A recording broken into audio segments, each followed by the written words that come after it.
পুলিশের যে গ্রেফতার সেটা আসলে জানাজা নামাজ শেষ হওয়ার পরবর্তী সময়ে পুলিশের যে গ্রেফতার সেটি শুরু হয়েছে। এখানে পুলিশের দায়িত্বে কে আছেন? এখানে দায়িত্বে কে আছেন? এখানে একটা জানাজা হচ্ছে, আমরা জানাজা পড়তে এসেছি, আপনারা জানাজা পড়তে দেবেন না? এটা মানেটা কি?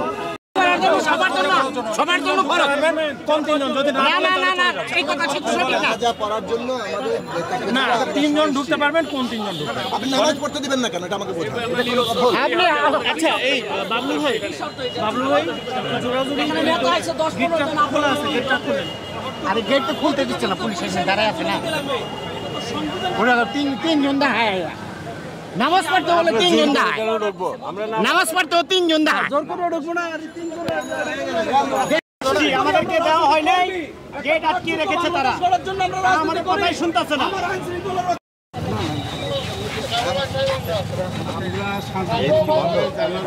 চলে যাবো, এটা নিয়ে আপনাদের আপত্তি থাকার কথা না। আমরা ভিতরে যাই, নামাজ তো শেষ হলো না, আমরা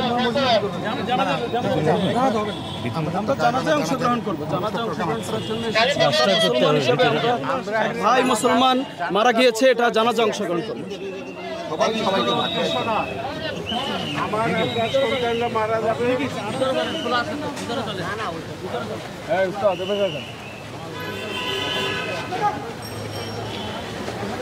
ভিতরে